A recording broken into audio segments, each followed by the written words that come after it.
पुराने समय की बात है। भारतवर्ष के एक समृद्ध राज्य में महाराज प्रताप सिंह का शासन था। महाराज न केवल अपनी वीरता के लिए जाने जाते थे, बल्कि वे अपनी न्यायप्रियता और प्रजा के प्रति प्रेम के लिए भी प्रसिद्ध थे। उनका होना काफी नहीं है, बल्कि उसके अंदर एक राजा के गुण भी होने चाहिए। एक दिन महाराज ने अपने चारों बेटों को दरबार में बुलाया। उन्होंने अपनी गद्दी से उठते हुए कहा, मेरे पुत्रों, अब मैं वृद्ध हो चला हूं। मैं चाहता हूं कि मेरे बाद यह राज्य सुरक्षित हाथों में रहे। इसलिए मैं तुम चारों की एक परीक्षा लेना चाहता हूं। चारों राजकुमार हैरान थे। महाराज ने अपने मंत्री से चारों बेटे बीज लेकर अपने अपने महलों की ओर चले गए। राजकुमार रुद्र गुस्सैल अपने बगीचे में गया। उसने जल्दी जल्दी जमीन खोदी और बीज डाल दिया। कुछ दिन बीते, जब पौधा तुरंत नहीं निकला तो उसे गुस्सा आने लगा। वह रोज चिल्लाता, नौकरों को डांटता और गुस्से में जरूरत से ज्यादा पानी डाल देता। उसके क्रोध और अधैर्य के कारण बीज मिट्टी में ही सड़ गया।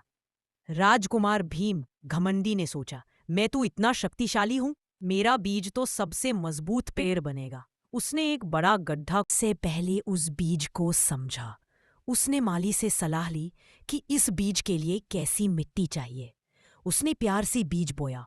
वह रोज सुबह जल्दी उठता, उसे सही मात्रा में पानी देता, उसे धूप दिखाता और आंधी तूफान से बचाता। उसने उस नन्हे पौधे की वैसे ही सेवा की जैसे एक माँ अपने बच्चे की करती है।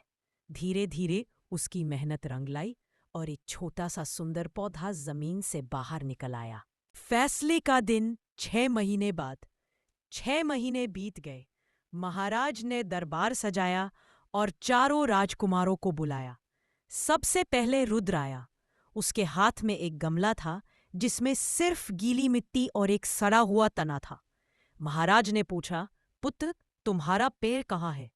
रुद्र ने गुस्से में कहा, पिताजी, यह बीज ही खराब था। मैंने इसे इतना पानी दिया, फिर भी यह नहीं उगा। फिर भीम आया। वह खाली हाथ था।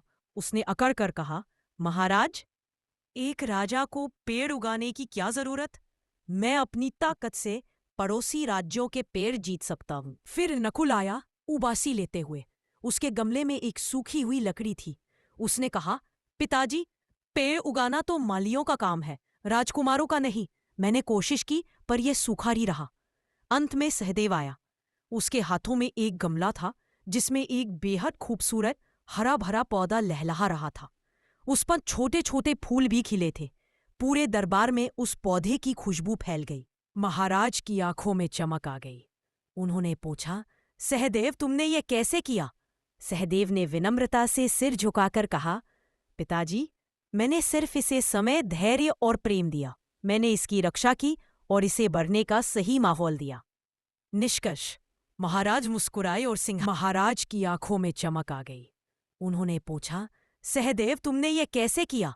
सहदेव ने विनम्रता से सिर झुकाकर कहा, पिता, प्रजाजन, रुद्र का क्रोध राज्य को विनाश की ओर ले जाएगा। भीम का घमंड प्रजा का सम्मान नहीं कर पाएगा और नकुल का आलस्य राज्य की सुरक्षा को खतरे में डाल देगा। लेकिन सहदेव ने साबित कर दिया है कि वही मेरी प्रजा को भी अपने बच्चों की तरह पाल सकता है। एक राजा का काम सिर्फ हुकूमत करना नहीं, बल्कि सेवा करना होता है।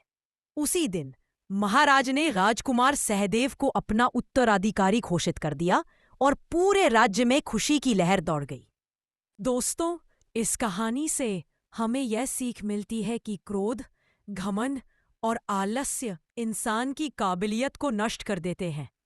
लेकिन धैर्य, विनम्रता और निरंतर प्रयास से हम जीवन की किसी भी परीक्षा में सफल हो सकते हैं।